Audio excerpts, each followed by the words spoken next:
Okay, welcome in everyone. It's the Shooting Game Weekly again, episode 156, covering Giga Wing. This is a 1999 vertizontal shmup from Takumi on the arcade and the Dreamcast. And we're going to be joined by two guests of BareKnuckleRoo and Scout, looking at some interesting runs here, a co-op 1cc run and a reflectless run, and we'll be getting into that, of course, as we go through here. And I'm being co-hosted as well by Maximo, but yeah, welcome BareKnuckleRoo and Scout. How you guys doing? This is Roo. Hey, how's it going? This is Scout. Going pretty well here, thanks. Thank you for having us today. Yep, so this should be fun. We're gonna take a look at the co-op run first, and I guess I kind of want to ask you guys what got you into Giga Wing to begin with, and where did you each start with this game, and why did you stick with it as well? Maybe that's a place to start. I guess I'll go first in that I used to be really shy about playing in actual arcades. Like when I was really young, I never actually put any credits into arcades. But I have this really strong memory of seeing the actual tutorial opening of Giga Wing, I think being played by someone or on the attract screen. But then it was like years later when I first started to get into arcade shmups that I rediscovered Giga Wing again. And it ended up being my very first arcade 1cc, so I have really fond memories of Giga Wing just for being such an approachable game for beginners, as well as being really enjoyable to play for score at a higher level. I see. So you say you saw it in arcades and then you came back and played it in arcades, or did you play the Dreamcast version? No, it was like in some kind of little pizza parlor. It was standing alone in a cab all by itself. It wasn't even in an arcade that I'd seen it for the first time. Oh, but no, okay.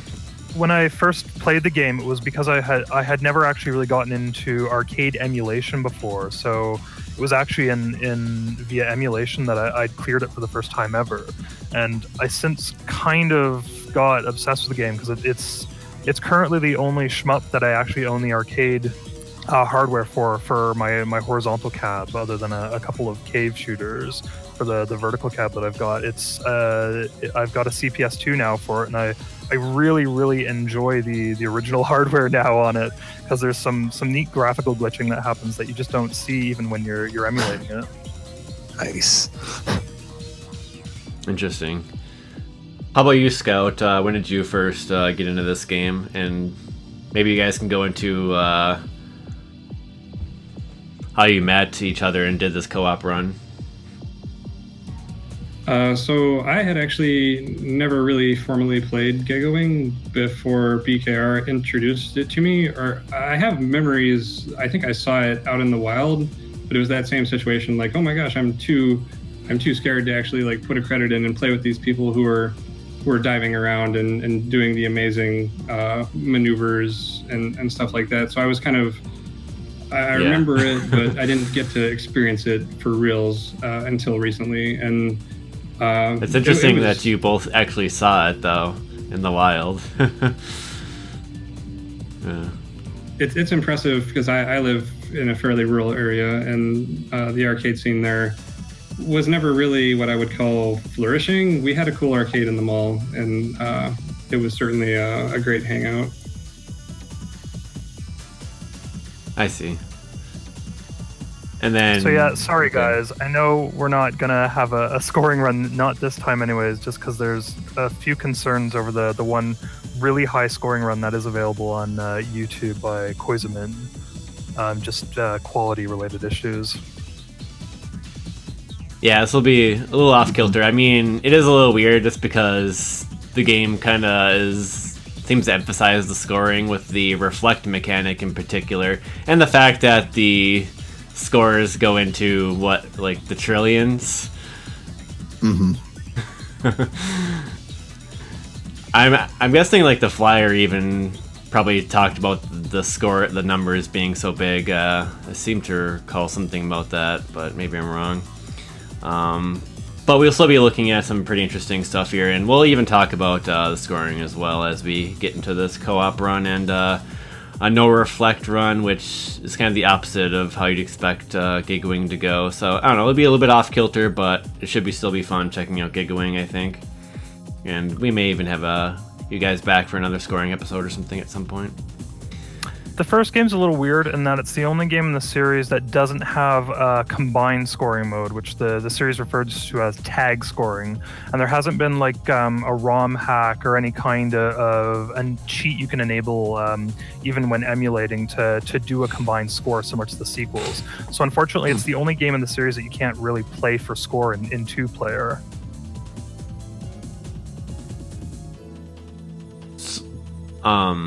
So you have like the two separate scores going on, I guess. I don't know, I'm not familiar with that tag system. The tag system, basically how the scoring works in Giga Wing is as you collect medals, you build up a multiplier. And the multiplier increases how much score you get from either hitting stuff, so you get like points per frame, as well as the end of stage score bonuses. So in the sequels, the tag scoring, where it's combined, it basically, all the medals just feed into one multiplier and you only have one score. So in the first Giga Wing, you don't get that option. Both players have two separate multipliers. So it's, unless one person is collecting all the medals, it's really difficult to play two-player for score. It's just not something that's designed for that. What was it like? Would it be better for one person to get all the score, or would it be cooler for each player to get like equal score? I guess would be the idea there, and see how high you can get the score at that point. Like, I don't know, it's a weird dynamic, I guess. Because you have access to twice as many reflects, two players can reflect in the same time as one, pretty much. You can reflect more bullets and get more medals. So if you could theoretically get a higher score than would be possible in a single-player game, as long as one player was doing all of the collection. It's similar actually to Mushihime Sama Futari's Maniac and God modes. In those, you can actually get a higher score by playing two-player if one person cranks up their meter and then does all the cashing in, and the other player does all of the collecting. Yeah, that's kind of interesting. Okay, well, I suppose we can jump into the co-op run here and start talking about what makes Giga Wing and all that. So I'll get ready here on 0. Same. Ready? Alrighty. I'll do the countdown then. 3, 2, 1, go.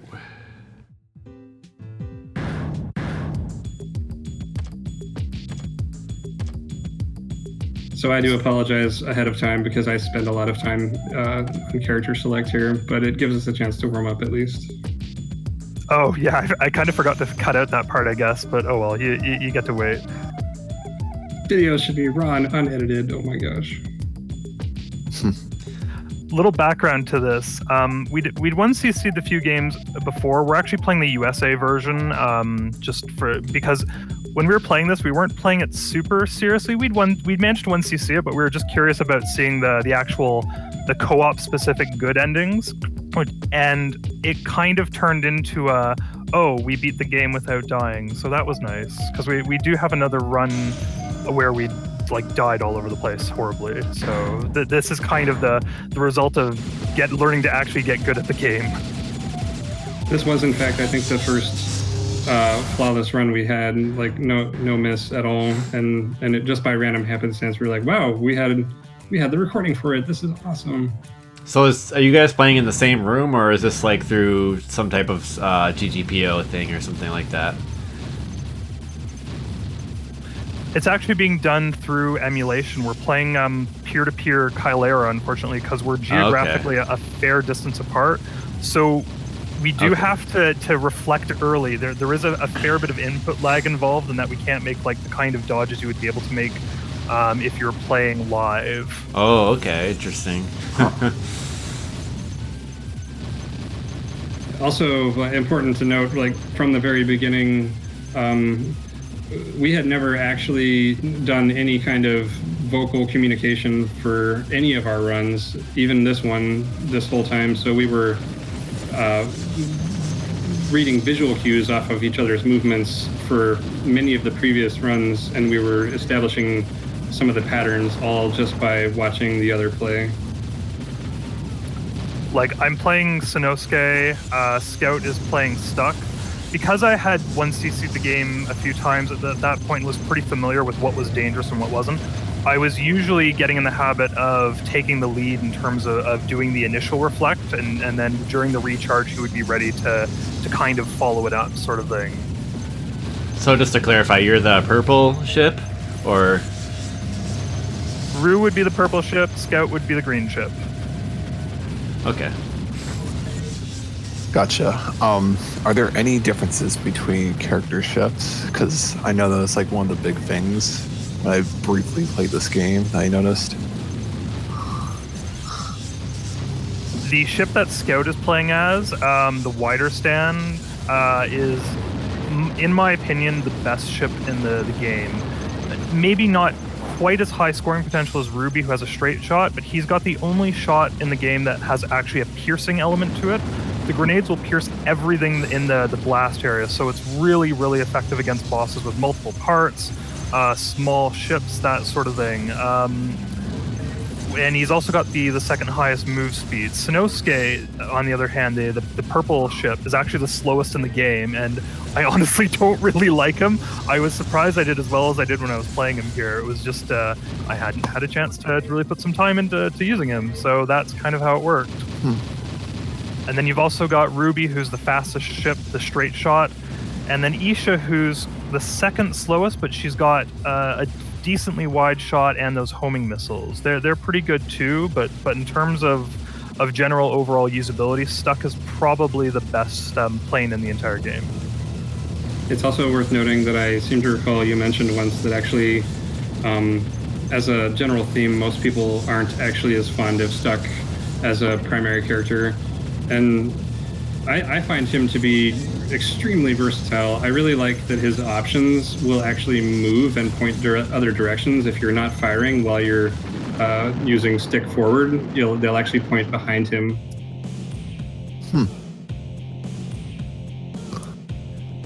There aren't too many. There aren't too many practical reasons to do that, except for like one part in stage 4. I think I purposely do it in the Reflectless run.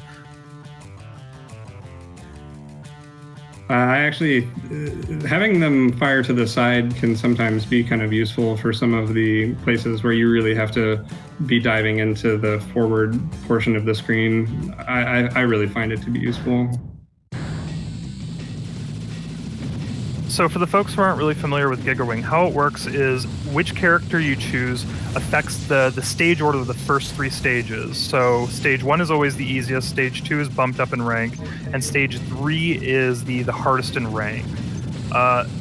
So depending on what character you get, if you have a lot of particular trouble with one boss, you're going to find that path perhaps more troublesome than the other.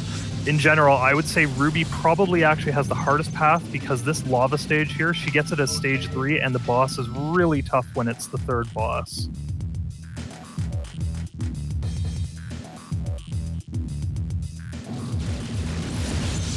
So on the subject also of characters and their unique abilities, I have to say that I find each of the 4 characters really does have a unique feel.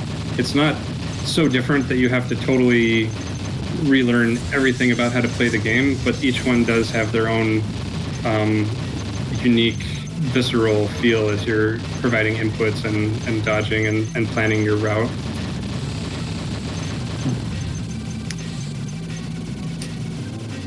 And the reflection is really strong. Like, being able to reflect gives every single ship a kind of all-around attack that makes up for even the ones that have a very straight shot. They can attack at an angle by reflecting bullets. So all of the ships are actually very well balanced in this game. It doesn't feel like there's one ship that totally dominates over the rest in terms of power or survivability, which is really nice. So the reflect ability is the same on every ship then? Or do they differ with the reflex as well at all? Any? No, the reflection on each ship is the exact same, other than the color of the shield. Otherwise, in terms of function, they are identical. One thing that does differ is the bombs. For the most part, the bombs feel more or less the same. The only really weird bomb is Stuck, who has kind of a suction effect where it actually pulls flying enemies into the middle of the screen and causes, instead of killing them by damage, it actually does an instant kill on certain stage enemies. The thing that makes it really unusual, though, is in Giga Wing, when you bomb, the second player, the player who's not bombing, does not get invulnerability. So Stuck's bomb that sucks planes in, the other player can actually crash into a ship when you're doing the bomb as a result of that. It's not something that happens often, but it is really amusing when it does. Oh. I don't think that's ever happened. I don't think Roo has ever crashed into something that I have bombed before. Sounds pretty good. Oh, options to the side. There we go. I was hoping that I would do that. Huh. Oh, I see what you did there. Nice.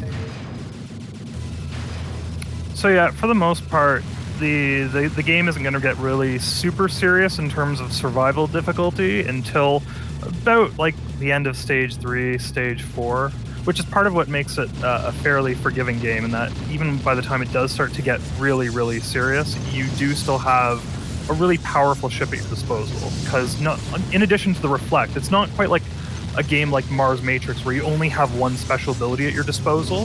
Having the ability to use bombs when your Reflect is recharging means that if you get caught by an attack you're not familiar with and you don't have a Reflect ready to go, you can bomb.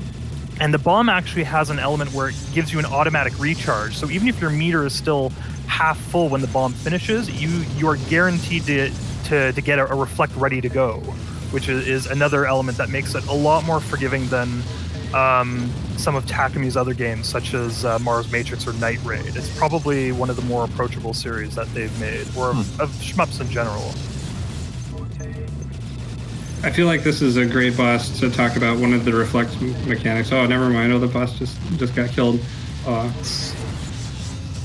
Well, anyway, interestingly, and you'll see it probably in the next stage, maybe not as specifically as the boss that we just killed there, but one of the Reflect mechanics is there's the initial charge up, and then you have the reflection invulnerability, and then at the very end, as the Reflect ends, there is a pulse, a little blip at the end that reflects all projectiles in a circle around your ship as well. So there's 3 setups to a Reflect. And it's worth remembering that you can't reflect instantly. It's not like done on a single button tap. You actually have to hold it down for a second and there is a small bit of delay that you have to account for before you reflect. But it's a really neat ability, in terms of how it's designed, that it can be both used for survival and score. So the scoring element of the game basically involves collecting the medals that enemies drop. So bigger enemies will drop big medals, such as the enemies in the center here. If you speed kill them, they spawn very rapidly and will drop those medals that are worth +10. But you also get additional medals for reflecting back bullets. They're not worth very much, but once you build the multiplier up, they suddenly actually get very, very valuable, because as you can see as we're collecting, there's little numbers that are actually appearing, but the numbers keep getting higher and higher. So the ideal way to score is basically to keep collecting medals and not die at all, because if you die in the middle of the stage, it really affects the value. Because when you collect one medal, it starts at whatever value of the medal you collected, but the next medal is worth all of the medals you've collected previously plus that medal. So eventually it gets to the point where you're getting thousands and thousands worth to your multiplier per medal. And if you were to then die towards the end of the stage, your medal value would basically get destroyed, and that really affects your scoring. I see. This kind of builds up on itself. Gotcha. Go ahead. What I was going to say too is that what I noticed, like watching another run for scoring, is that when it comes to bosses, you want to keep them alive as long enough so you get additional reflex, which means more medals on top of things. Yeah, unfortunately, because 2-player isn't really viable for scoring, we're just going for straight-up kills here. It's not about playing for score. You're absolutely right that if you were playing for score, there is a lot of boss milking to be done. It's not quite as extensive as, say, other games where the milking would be very finicky, where you have to position yourself in a certain way. You've got a timer on the boss, or there is a definite time limit when the boss is just going to decide to run away. But yeah, you definitely want to be much less aggressive with the actual shooting and focus more on learning what the most lucrative effects are in order to maximize the amount of medals you get from each boss. I was out of position just there and had to use a bomb.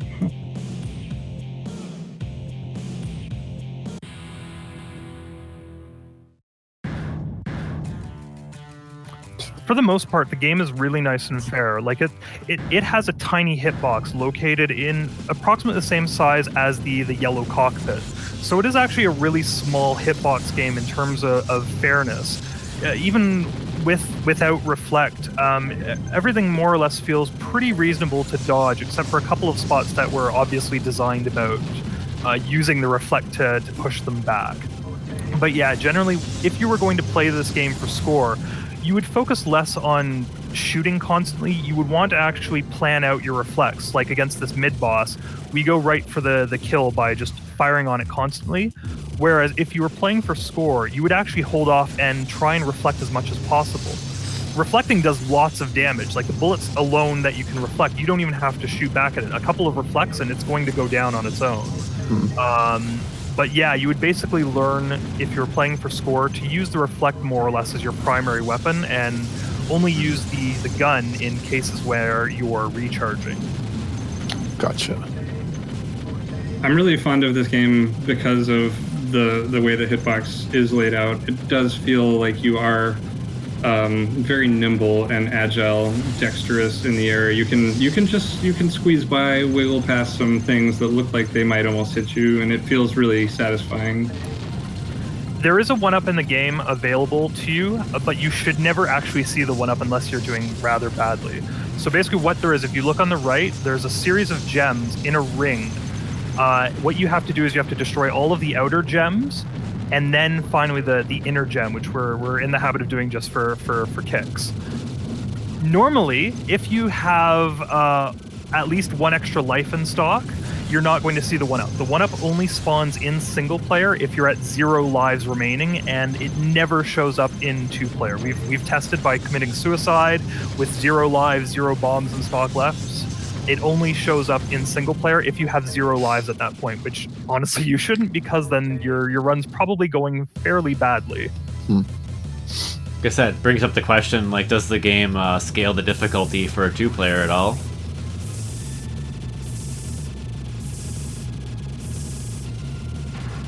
I don't know. Obviously, if you're going right for a survival clear, it is a fair bit easier than playing it single player.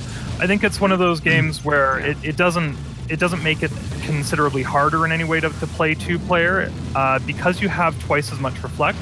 If you are really good at timing your reflex one after the other, like as opposed to what we do there, if you're good at timing them one after the other, and you maximize the amount of time you're in reflection or minimize the amount of time that you're vulnerable, it is a lot easier to clear it with a second person than it is with a single player.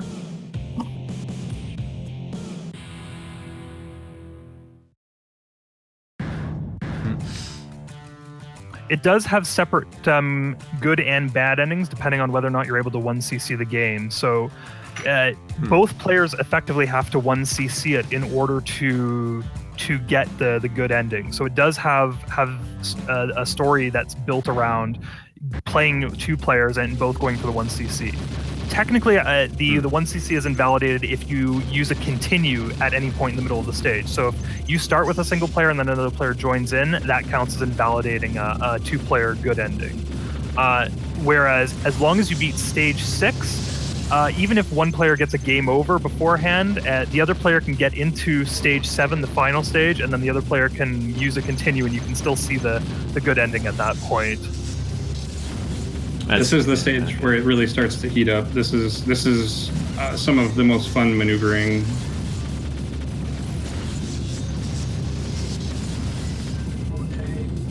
This particular stretch here with the pyramids, with the circular caps on them, definitely is where you, in this stage, you start to learn, yeah, we have to keep these things cleared as they appear, or else risk being overrun.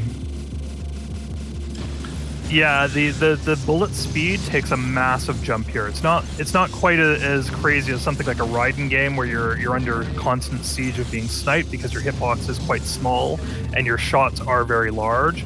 But the bullet speeds here are really ridiculous. Like, coming up is the appearance of the golden sperm enemies. These things basically flood the screen, and if you don't deal with them pretty much immediately, you are in serious trouble. That was the vacuum bomb there, right? Yes, indeed. That was quite an accidental bomb. I did not intend that at all. That's great. So you can see the first of those golden sperm enemies showing up here at the top right, and notice how they just flood the screen immediately. They have two components to them, basically a fixed spread shot that you have to kind of weave through, and then two massive streams of aimed shots that spread out, which get really ridiculous. Golden sperm. It's a pretty big sperm. They have a spiky tail on them. I don't know what the hell to call them. Yeah, I mean, just go with your gut instinct. That always works. There was a website out there that I believe identified all of them, but it was in a different language. I believe it could have been Spanish.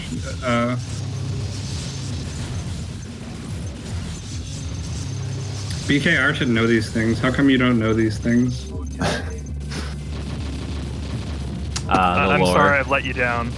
Okay, so this is like the hardest part of stage 5. It gets really ridiculous, this last wave of enemies.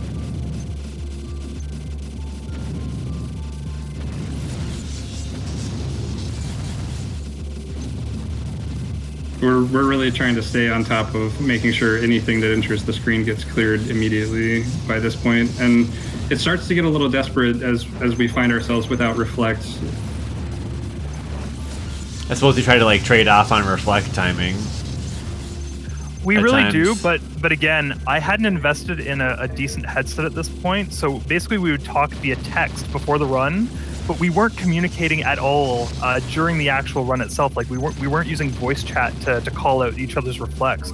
Yeah. We pretty much just learned, okay, I'm gonna reflect next because I'm nudging forward towards the upper part of the screen, like here. I'm pretty much calling it. Makes sense. Sometimes it has been known to have someone swoop in, even though they were inching forward. The other person sometimes has swooped in and just been like, I'm gonna take this now. I got this. This boss is a little bit weird in that the wings have multiple segments, but it gets knocked to the side every time you destroy one. So its positioning is actually a little bit erratic if it gets knocked around during one of its patterns. I think it does prevent it from shooting though, so it does interrupt it.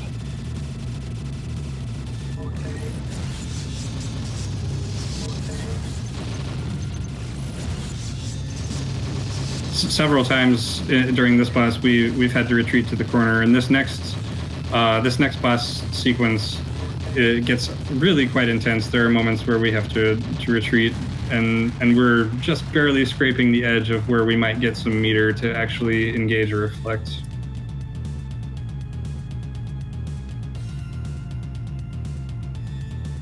Yeah, usually it's like the problem with co-op runs is the enemies are targeting like either one or the other. So is that like an issue that you're trying to deal with as well here, with like not expecting certain balls to be aimed at you and whatnot? It's a definite issue in just about any kind of co-op game where you have to deal with bullets coming from an angle that you don't expect because it's the other player that they're aiming at.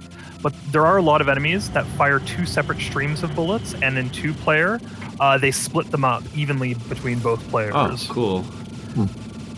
There is a portion of this boss that has waves of blue bullets, and then also has a small directional stream that I sometimes find it difficult because I can never tell exactly which character it's aiming at, and sometimes it has to go through a couple before I notice because they are in the middle of one of those large clouds of blue circular projectiles.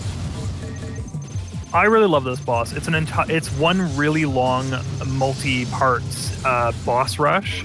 I know I've seen there's an infamous Dreamcast review of the game that complains, oh, the last level isn't a real level, it's just against one boss. But honestly, this boss is amazingly fun to play. If you're playing for score, the actual multiplier meter that determines how much score you get per shot and at the end of the stage, you can actually max it out by about the time of the stage 5 boss. So if you do that, then there's not really too much left to do in the game as far as scoring, as just kill the bosses and try to save your bombs for the end of the stage bonus. But in terms of the actual patterns themselves, this boss is really, really fun to fight.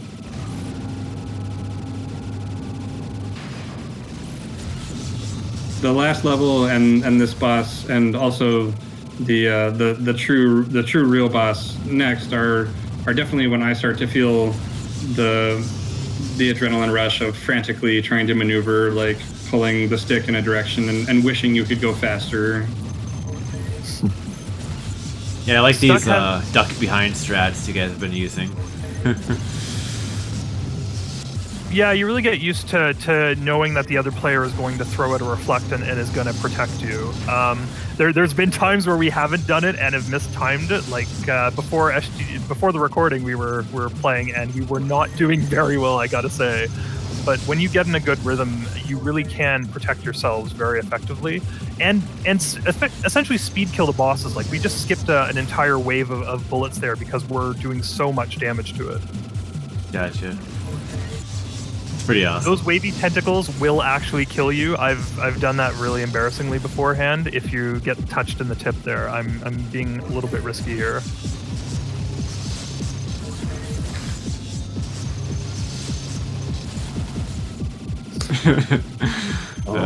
This boss. Yeah. Makes some really good time. Just 2p. I don't know what happens here. It turns into this little cube thing. This attack right here is one of the harder attacks in the game. It's just completely random bullets that get thrown out here, mixed with shootable bullets that get fired down super, super dense by the boss. Whereas we've got enough resources that we kind of just plow right through it here. You dodged those. That was pretty cool. The yellows.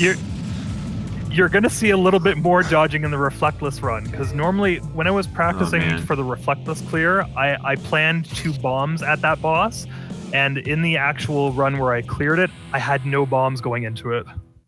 Oh, fun. Wow. Got 5 bazillion points. Interesting note here. In previous runs, I knew that this boss would trip up Scout because the first time he'd gotten here, I knew what to expect. I tried to suicide by ramming into the medallion, and the medallion apparently is a grounded enemy. It has no collision hitbox. Why are you trying to suicide?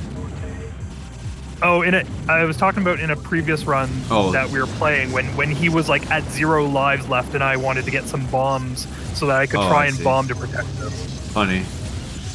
He tried to acquire more bombs and was unsuccessful. we were saving our bombs for this particular engagement. We wanted to have each at least one because we were still fairly early into all of our runs and our experiences. And this boss has some tricky stuff. There's some projectiles that appear very quickly and have tremendous speed, and especially with the latency we were experiencing, which wasn't that bad honestly. But I do really wish that it was on a real board because it would just feel so tight and wonderful and accurate. I actually thought you were dodging the reflected bullets earlier, but now I see that the reflected bullets were coming down, and those were not an issue. That boss goes down really fast with 2 people reflecting. He has so many projectiles, especially the green and blue ones that move kind of slowly. There's just so many of them that with 1 person reflecting, you can find yourself in a position where the screen will suddenly become very unsafe. But with 2 people, that's just so much damage being returned. So here's your 1cc only co-op ending. Yeah, the true final boss does not have very much health because when you've got 2 people reflecting all of its stuff back at it, it fires so many bullets that it's essentially killing itself in 2-player. It goes down really, really quickly. Funny. Nice. Get this nice picture of them broing out and whatnot. So yeah, I mean, it was kind of at this point that we realized, wait, did we not die at all that run? And we were really kind of pleased about that. Yeah, there was cool. Some cheering. It's interesting to note that each pairing of characters does have their unique ending. There is a few that we wish that we knew more about the endings, because there is at least one ending where there is not actually a character finale splash art at the end of it. Yeah, there's like 2 different. There's at least 2 character pairs where they don't have an ending screen artwork. It just shows the background, which is a little unusual, but whatever. With that, we can overlook that. Still nice that they at least do that. Mm-hmm. And it is always interesting when 1cc is a condition for gameplay stuff. Moo, nice. That's a good initial there. So yeah, that was a thing. Yeah, good. I know good it's job. not going to be as impressive as like a full-on scoring run, but maybe that'll happen another episode. Who knows? So I guess on to Reflectless next then. Right. I do deeply lament that there is no ability to do cooperative scoring. It really would add a lot to that, I believe. Yeah, honestly, I'd love to see a ROM hack of that does have combined scoring. That would be kind of fun. I mean, couldn't you just still do it, but just combine the both scores and then like aim for a big score in that way? You'd have to you'd have to have one player collect all the medals because of the way the multiplier system works. If you split up the medals, it does not give you an equivalent score. It's not like a shoot 'em up where the score increases linearly based on kills. Because there's a multiplication aspect to it, you have to give all of the points to one player.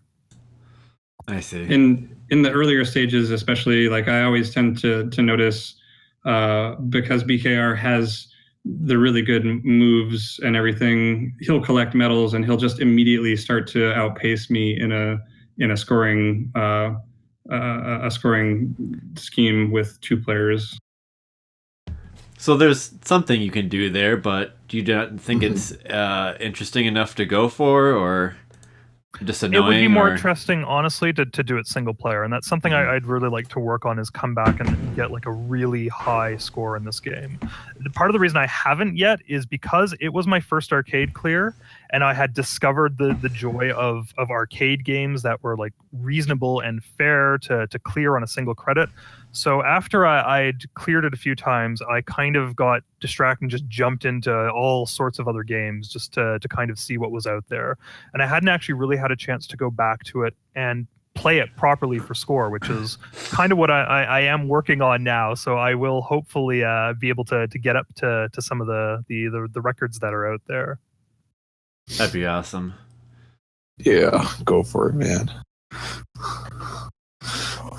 That is how it's like, though. When you're talking about like wanting to check out everything else that's out there, especially when it comes to discovering shmups, I feel like it's like once you realize that they're that awesome, it's like, oh, you really want to see what else is out there. Because I remember that happened to me when I got into Ryan Fighter's Jet. It was just like a whole new world opened up. RFJ is a fantastic game to get sucked into. Yeah, it blew my mind when I found out the scoring secrets and that and whatnot. But yeah, the Reflectless. So what drove you to attempt the Reflectless run? Did you just want to see if it was possible? I think I first thought of doing it just as an amusing challenge for kicks. Shortly after I'd been playing the first game, got my very first clear, but I hadn't been able to actually make a huge amount of headway into it. There was another run out there where the player, and I'll post a link to it, where the player is actually playing as Isha and does an amazingly good job of very nearly clearing the game reflectless, like getting up to the very final pattern and maybe a few hits away of it dying and then losing horribly. It's absolutely tragic. I will post links. I just got to pull up the links to that, but it was an amazing run to watch, mainly because they started stage 6 with 0 bombs, so they pretty much got from the final boss all the way through every single TLB attack without bombing, which was really, really, really cool to watch. And it was really heartbreaking to see them get through all of that without reflecting, and then just before the end not be able to cinch the run. So when I wanted to do the Reflectless run, I kind of took a break on the attempts, and what you're seeing here is me coming back to the game to really kind of get the clear after I'd really improved a lot in terms of just shmup play in general. Like I'd gotten some what I feel are, you know, decent clears under my belt. So my skill had really improved a lot. It was just a matter of learning the really difficult patterns that were acting as walls for a Reflectless run. BKR was also like very. He was adamant that it was impressive that other attempt to do a reflectless clear was using Isha, because she's awfully slow. I like that they still posted their run even though it was like a failure at the end. Like that takes some guts too, right? I think that it was helpful and inspired BKR. He studied it, as I understand it. That's awesome. Okay, there. I just posted the link to that. Scroll down a bit. NTSCJ posted the 4 Nico video links years ago there, and that was kind of the hey, has this been done? What is this out there? Oh, there is a run, but it comes really, really close to the clear, but not quite. So that was pretty inspirational. It's just because I discovered how useful Stuck's piercing shot is and how he's faster. Unfortunately, the run that I'm watching there, I didn't really find it super useful for reference material. I kind of had to learn a lot of the stuff on my own in terms of strats, because I didn't, and I still don't have the ability to dodge some of the crazy stuff that they do during the true final boss fight. Sounds like the character choice matters more in the Reflectless I'd agree with that. Than in the actual game. Oh yeah. Yeah, I'd agree with that. It really does. The one area that I was doing a lot better than the Isha player there is that I go into stage 5 pretty regularly with a full bomb count, whereas I think they started stage 5 with only 2 bombs in stock, which is even more ridiculous that they managed to get so close and yet so far from the clear. It's really, really frustrating to watch them get so close and yet not quite cinch the clear. I see. Okay, let's jump into it, shall we? I will do the countdown. Yeah. All right, 3, 2, 1, go. Reflectless clear. Get going. So yeah, just going through the test menu, showing everything's on default or whatnot. As far as we can tell, we actually did try messing around with both the Japanese and the US versions, and we did get a clear of the game at cranked up to the very max difficulty. We didn't really notice a huge difference, to be honest. There isn't anything that jumps out as being super, super distinct. I see.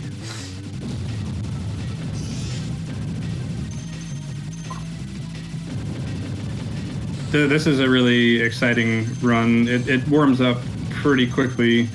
BKR has some amazing dodges in this, and I know that I think it was even a surprise to him that he didn't finish this run.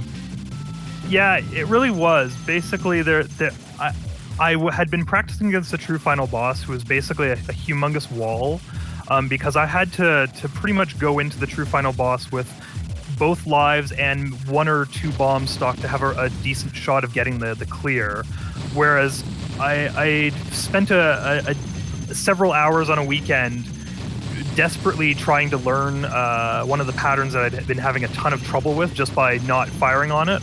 And I accidentally discovered that you could time out that particular pattern, which is ridiculous. But if you time out the pattern, it doesn't shift to the final really, really dense, difficult pattern. It just dies flat out. And so then I had a hopeful moment of where, okay, if I somehow botch the run at some point and I screw up early in the run, or I get to the true final boss and I don't quite have enough resources to kill it, I can attempt a timeout. So even bad runs that were kind of going terribly had a shot at getting a 1cc if I managed to pull off the timeout. The game doesn't give you like a special bonus for not using reflect or anything, does it? No, absolutely not. You get a terrible score. It's strictly played for fun. To be honest, the first few stages that you're going to see, there's not a whole lot that's going to go on. The game actually really picks up if you're doing it without reflect. I'd say at about the stage 3 boss or so, or maybe like halfway through stage 3, where it really gets crazy. So again, I'm playing Stuck. The 2 major reasons that I'm playing as him is because A, he's the best ship as far as I can tell. He's got the second highest speed. He's got a wide shot that's both super damaging and pierces everything. But Stuck also has the easiest stage order, in my opinion. Getting the lava stage first is really ideal because this boss right here is a pain to deal with if you're playing one of the characters who gets him as the stage 2 or stage 3 boss, just because the rank up that he gets way nastier. Oh man.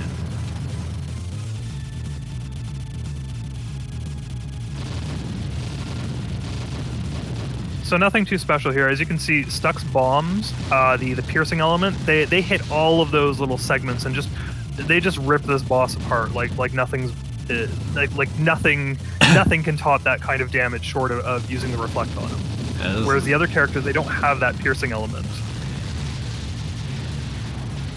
Everyone loves a good plasma bomb in a shmup. Like the plasma weapon in Ryan Fighters.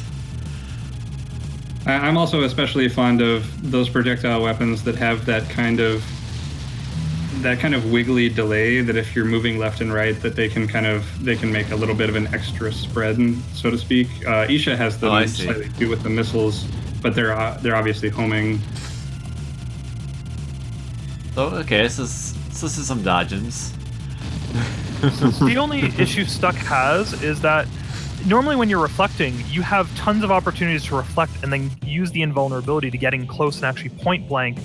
You can generally hit with the main gun and one of the cannonballs, and your damage goes up tremendously when you're doing that.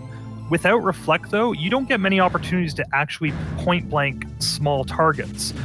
So there's a lot of small targets you have to deal with that you will only get to fire on with either the cannonballs or just the main shot. And for any target that Stuck is only hitting with the main guns, his damage output actually drops pretty significantly. Isha and Ruby both beat him in that regard.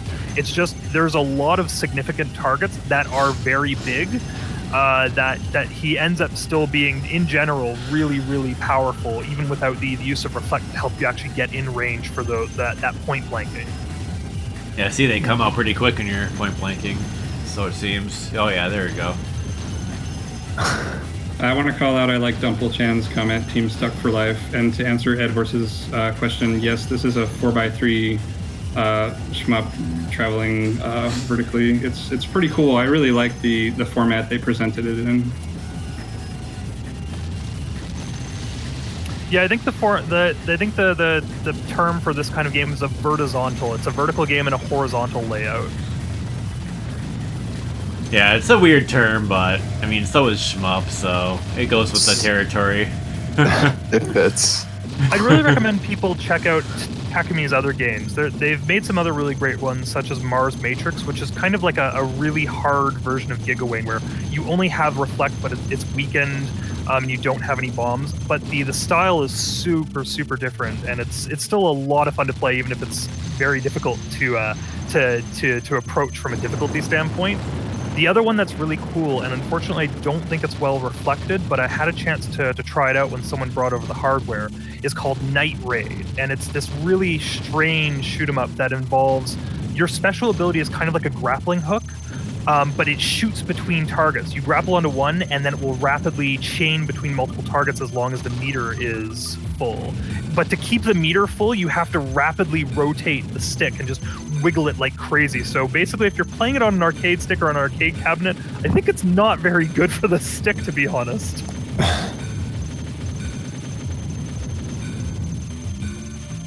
Oh yeah, as Kyo Kusagani says, the scoring in Night Raid is really interesting. There's actually 3 different ways in Night Raid to score, depending on if you go for a high score, a cool score, or if you try and get as close to 0 as possible. It's a really funky game that has a PlayStation port, so I'd really recommend folks check out Night Raid.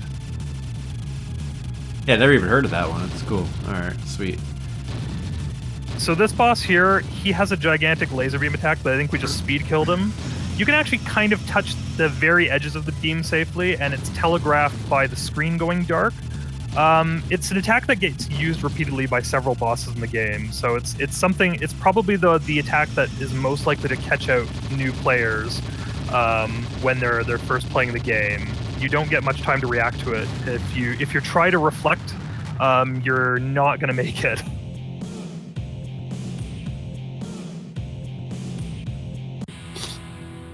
Stage clear music is so good.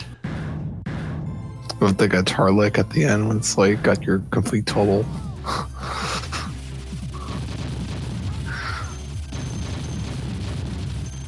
This stage is always the one that I'm most familiar with as a starting stage, since we've always often played cooperative. In co-op, I think it actually picks whose stage order you get at random. It's not determined by who's player 1 or player 2, but it's determined, it just picks one of the 2 characters you're playing as at random to go with it. I think Sinnosuke and Ruby both get this as a starting stage.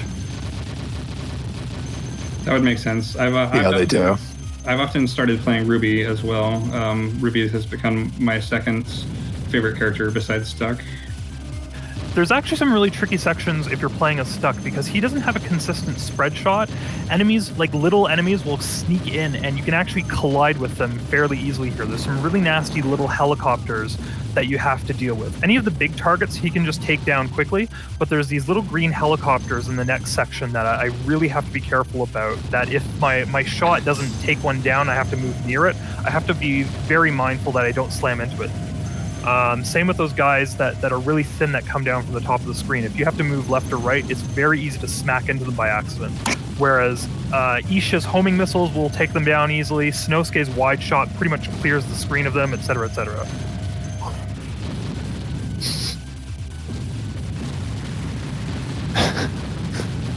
It's getting a little crazier.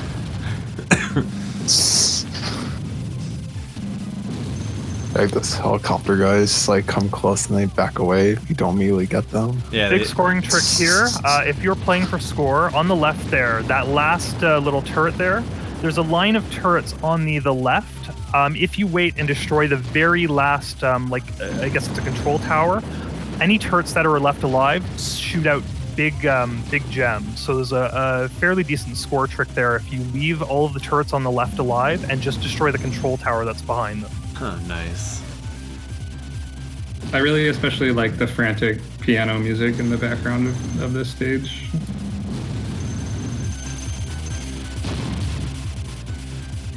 And here's the horrifying nuking of the city, which is kind of awful to see. Whenever I'm playing cooperative, I always try to fly behind that and shoot that red plane down, but I can never get him. If you want to play for safety here, if you're doing it reflectless, you can actually time out the boss. Just destroy one of the wings completely, and then it will never transition to the much harder phase. However, it takes a long time for it to actually die compared to if you just go straight for the kill, because it really doesn't have a whole lot of health. So I usually I don't bother to try and time it out here. I just go right for the kill just because I'm familiar enough with the patterns that it's pretty manageable. Gotcha. Nice.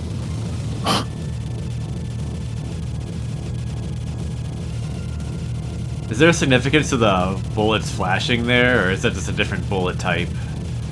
Those big red ones you're talking about? I don't know. They seem normal size. They were like flashing, like flickering. No, as far as I can tell, it's just different bullet types. There's nothing really special for flashy stuff.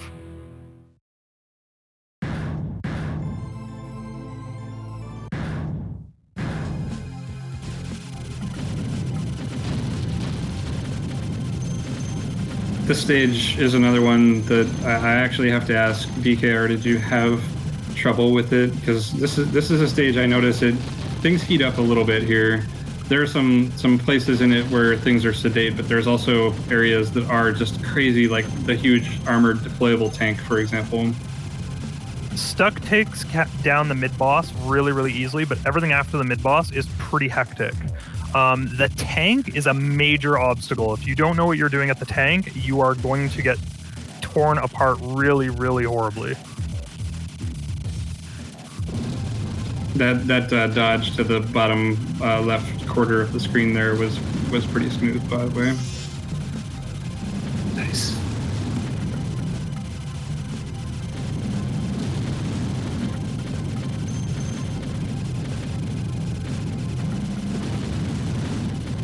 Yeah, this segment here certainly I feel would be troublesome. I'm impressed and eager to watch this particular clip again. Yeah, if you're too low to the screen, your bombs won't hit those big ships and you won't kill them fast enough, and things will get really out of control fast. So I have to be high enough off this bottom of the screen to deal with them. Here's the tank. This guy here is oh yeah, I don't normally have to bomb. I got myself trapped because I'm terrible. But the tank here has so much health, maybe once in 100 runs, I've been able to actually just kill him outright without having to bomb. Because I bombed, he goes down, but I was actually a little disappointed that I had to bomb there. I was not super pleased about that. Normally what you would do is you would either fake out his movements, or you actually go around the top of the screen. Oh, I turned the option sideways there, just deal with the planes at the top as I move up there. Ooh. This boss here is actually considered a grounded enemy.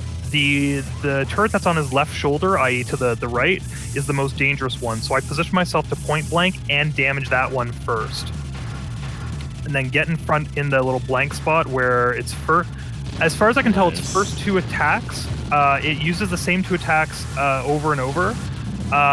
So basically its first four attacks are identical and predictable. If you can kill it before it goes to its fifth attack, you've got the win secured.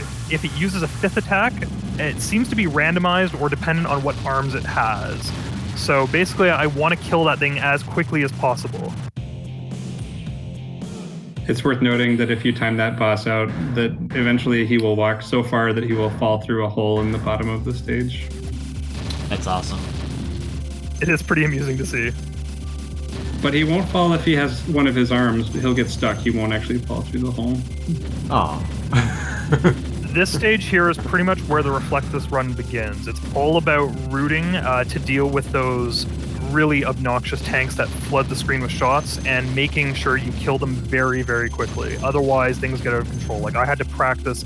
This is the stage, essentially, where I consider a Reflectless run really begins. Okay, here we go. I usually plan one bomb here. Ooh. It is possible to get through it without bombing. I've done it before, but I am very inconsistent at it. And it is much more reliable to use one bomb towards the end of that.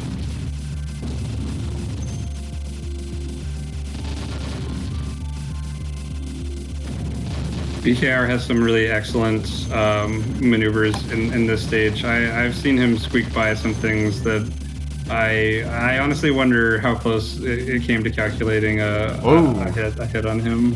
That was close. Yeah, some of the enemies fire these really high-speed accelerating bullets that if you are not prepared for them, you probably won't have time to react via bombing. You kind of have to cross your fingers and hope that you get through it. This was really hairy. I don't know why I did that. I probably should have bombed there. Damn. The golden sperm show up. The nice thing about Stuck is that it takes 2 grenades on the golden sperm and you get a kill from them. So he can actually deal with them with his wide shot alone. Nice.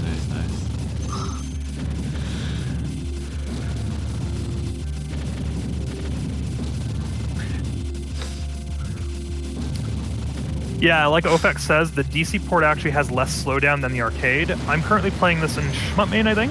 Schmutmain is pretty accurate to the CPS2, but I've noticed that playing on cab, there's a few spots where there's actually more slowdown than in emulation, or at least it felt that way. So if the ideal way is arcade, you get the most amount of slowdown. Yeah, this was also really hectic. I did not dodge very cleanly there. That I was kind of in a panic and really intense. So I'm not making it look good. I'm usually a little bit cleaner than that. I'm dodging a little bit frantically. Yeah, it looked good. Looked good. Nice. The section, these weaves. The section after the mid boss here is the hardest part in the stage, if not one of the hardest parts in the entire game. I've only ever, and on a fluke run where I had 0 lives, 0 bombs, have I gotten through it without using reflect or bomb because I had no bombs left. But I always plan at least 1 bomb here. 2 bombs is a little bit safer, but I want to save as many bombs as possible. Yeah. So you're still in your first life here and whatnot, hoarding the bombs. Go ahead. So I was just going to bring up on the subject that the chat is talking about on inputs. Actually, I do believe that BKR is playing. You're going to see something awful here. I don't know why I didn't bomb. I should have bombed there. I got really greedy and I moved into a cloud of bullets. So at this point, I'm kind of thinking the run is kind of screwed unless I can time it out. So sorry, go ahead. I was just saying that I do believe that for this run you were playing on a keyboard. I'm just going to make note that for the cooperative run I was playing with a Square Gates arcade stick, and I find it interesting. Do you miss having an arcade stick for things like this? I know you have stand-up cabs. I grew up in the MS-DOS era, so I was just too lazy to plug in an arcade stick, I think, at this point. What I normally do here for the Reflectless is I actually try and destroy one of the wings completely and then go for a timeout. It's really difficult to actually do the timeout because this boss is just generally really annoying. But if you can pull off the timeout, you save a few bombs. That bomb there was not ideal. I get really scared about bombing it because if you destroy both wings too much, you then have to kill it because the first set of attacks are really difficult as is, but once it loses the wings and goes into like its second phase, it's brutally difficult, and it has a couple of attacks that without reflector, without bombing, it gets out of hand way too quickly. I like BKR making use of Stuck's option pointed behind to very delicately damage the wings.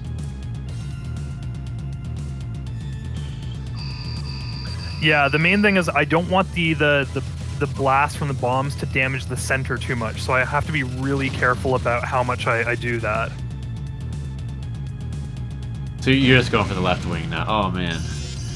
And now things are kind of going downhill. Thankfully the timer is low enough that I can still get the timeout, but at this point in normal practice runs where I'm relying on having enough resources to take out the TLB just by gunning it down, I've pretty much screwed the run. So there were many times when, at this point, I would just give up and restart the credit. But because I discovered a new strategy to actually attempt a timeout, this happens to be the first run outside of just credit feeding practice where I'm aware of the timeout strategy and I'm going to attempt it. And I'm really pleased with how it turned out, even though I'm really embarrassed with how badly Stage 5 went. The Stage 5 boss is actually probably one of the hardest parts in a Reflectless run, just because he's really difficult to dodge and I have to take like several dozen attempts just to get through that timeout. But yeah, so I'm still really embarrassed about how badly Stage 5 went there. I can usually get into Stage 6 with, at least one bomb ready to go, no deaths, that sort of thing. It's okay, you're about to redeem yourself. Exactly. This is the part I feel BKR really pulls it out of the fire here. Some of these spreads, and especially in the next two boss stages and the true last boss, are just downright scary. Stick and move, Max. Stick and move.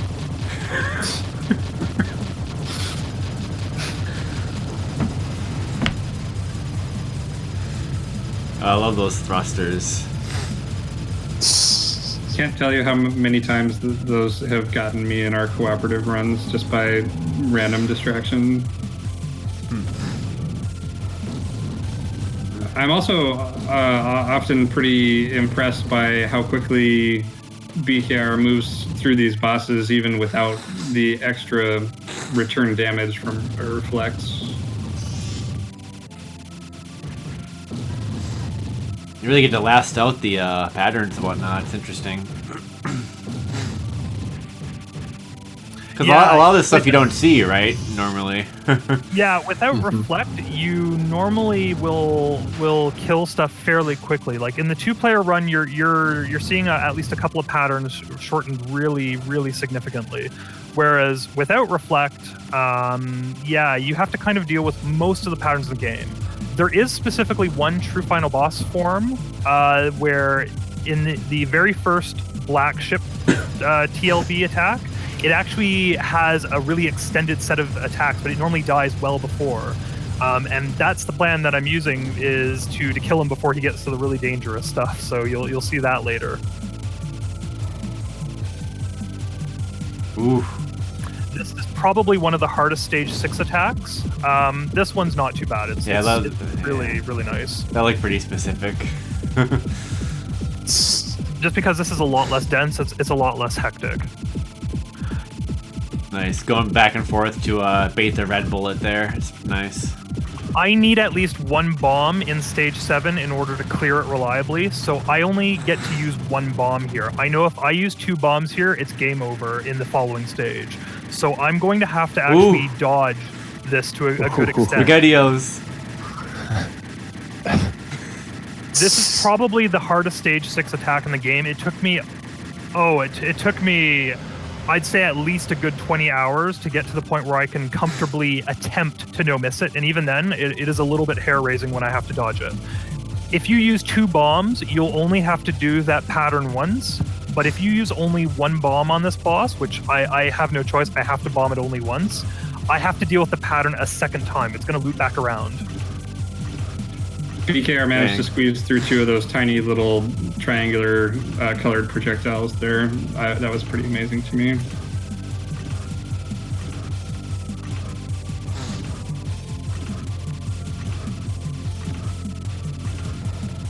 So again, there's a specific pattern I'm going to bomb on in the next level. If I use a bomb here, I am going to die on it. I simply cannot dodge it reliably. But also, I need the bomb not only to dodge a dangerous attack, but I also need to damage the boss enough. Stuck's shot is not wide enough to rapidly kill the black ship in the following stage. And if I don't use the bomb, I can't do enough damage before he gets to this really insanely difficult, I have never dodged it before pattern. So the next bomb you're going to see is not just as a dodge, but it's also a preemptive one done to avoid an even more dangerous attack by basically taking its health down.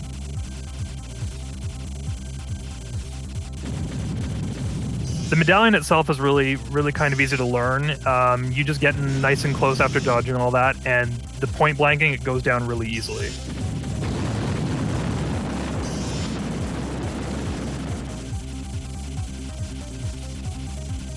Ooh, I wait until tricky. it spews those bullets in pairs before I bomb here. That damages it enough that I don't have to worry about it transitioning to the really, really nasty attack this phase uses. I still have to be really aggressive about hitting it because it still gets really close to actually going into its next phase. So here's the timeout pattern. It starts with a difficult spread and then a really easy spread. And if I kill it, I go into the super dense final phase where I simply don't have enough resources to kill it. There's just no way I'm going to. So it's timeout or die. And this is the first time I've actually attempted the timeout in a full run, and somehow I managed to pull it off ridiculously, yelling at my husband to turn off the TV because I was trying to concentrate, and it was pretty insane. So basically, you can see BKR committing to directions and then realizing that he has to actually change direction at the last second to avoid something that was spreading out. Yeah, this is tough. One attack, it alternates between two different forms. The one attack, you just hide in the bottom left corner. It's really easy. This one here is much more difficult to deal with. And as S. Bloy asks, there's no timer in this stage for whatever reason. It's a 2-minute 30 timeout from the start of this phase. I have to dodge this for 2 minutes 30 seconds. Oh. I only know that because I timed it during credit feeding practice. I was like, okay, here's the start of this pattern. How long does it take for it to actually die if I just keep dodging and pumping credits into it?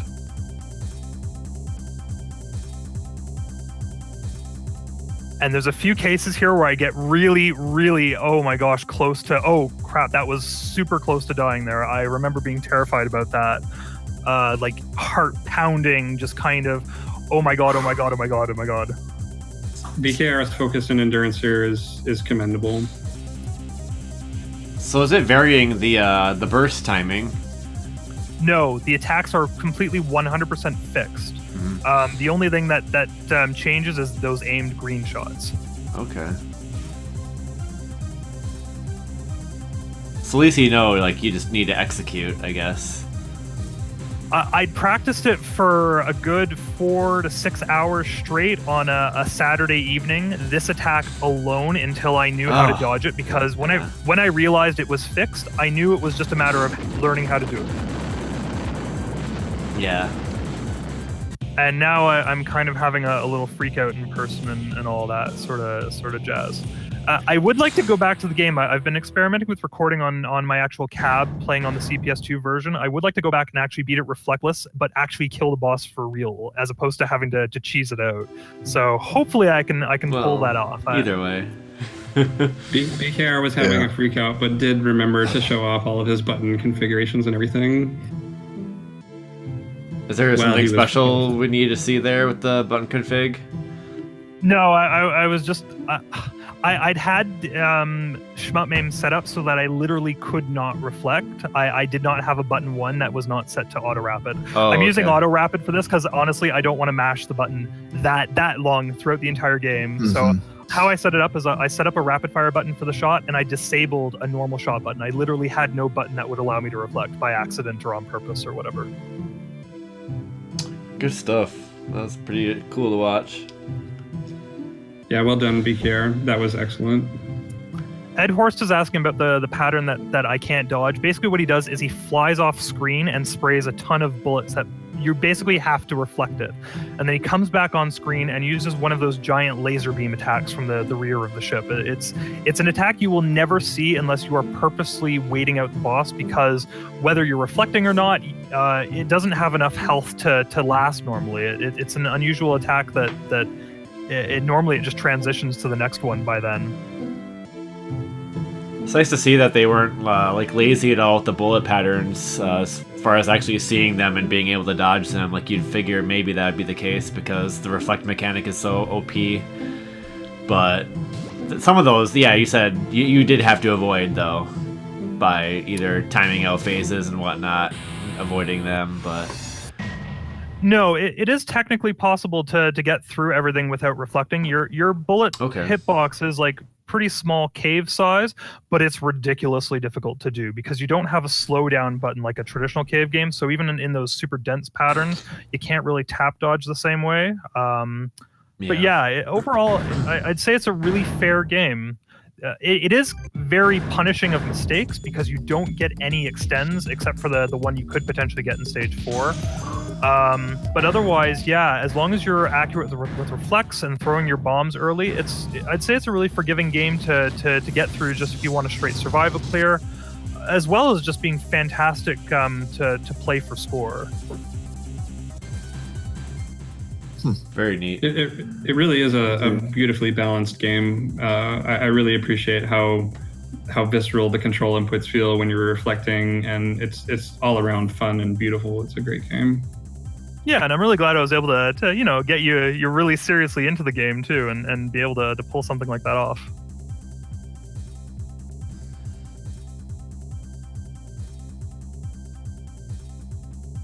Yeah, it's cool. Yeah, thanks a lot, guys, for coming on and showing off Giga Wing. Sans the score run, but You can save that for another episode or something like that. Someone will come along and actually do a really high quality, high resolution scoring run that'll be nice and watchable on a stream like this. So someone indicates that you might be you might have your work cut out for you. Hey, I'm not making any promises. I'm not saying I'm going to be able to get a world record or anything. I'll do my best, but I'm not saying it's going to be me. Western world record, then. WWR League. But yeah, really impressive runs.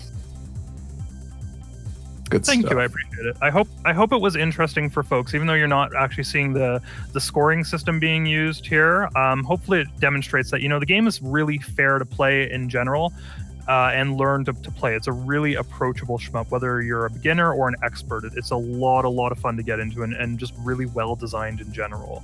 The scoring is fantastic. I do really recommend it. Like, there's some games out there where to score you have some really fiddly and sometimes esoteric mechanics going on, or some really extensive and silly boss milking. In general, this game it's really kind of reasonable. It doesn't have any really unusual secret tricks that it pulls out, or any really bizarre strategies that it expects of you.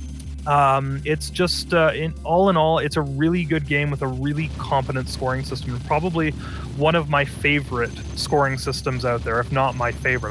I'm also really fond of like point blank heavy scoring, but the reflect mechanic here, it feels difficult but also really satisfying to play. Like it's obviously easier than a traditional bullet hell cave shmup to play, but the reflect mechanic is still really satisfying to learn the timing down to maximize your score and that sort of thing. So even from an expert standpoint, the scoring really holds up well. The sound design is another thing that really stands out to me.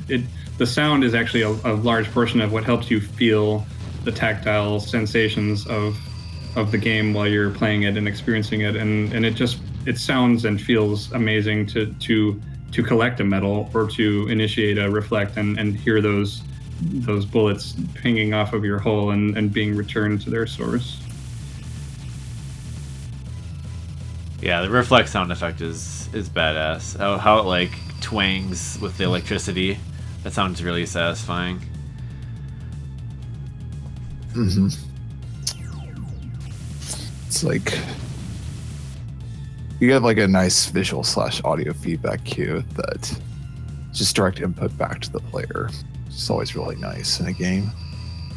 Yeah, it's really satisfying. As Edward Horse is asking, is there's slowdown in both the arcade as well as when you're emulating it. I'd say the arcade might have a little bit more slowdown. Just the Dreamcast version does not have a lot of the slowdown that is found in the arcade, as far as I know, or the slowdown is very different. Whereas emulators nowadays, they seem to emulate it more or less pretty accurately. So I would really recommend folks give it a whirl, get into it. Pick up the Dreamcast version. It's a game you could play for a long time and be really satisfied by it. Nice. Very cool, guys. Well, I think we'll probably wrap it up here then. But great to see Giga Wing 156 STG Weekly, and yeah, play the Dreamcast version, play it in MAME, do what you can do and try it out. But yeah, thanks everyone for coming by and watching the show. Thank you for having us on. And yeah, or if you're really crazy, pick up the CPS2 version. It's amazing. And if folks have missed the runs or whatnot, I mean, the stuff, I've also got a YouTube channel if people are just joining and wondering what's going on. It'll be up on STG Weekly soon. So yeah, I look forward to watching through it, and I hope you guys enjoyed, or it didn't find the commentary too boring, that sort of thing. No, this was fun. No, this for is really sure. great. Yeah, I just enjoy kind of taking a breather, sitting back and having you just kind of go in depth to how your run's played out, which it's always something I enjoy having guests on for. All right. Till next time, everyone. Take care. See ya.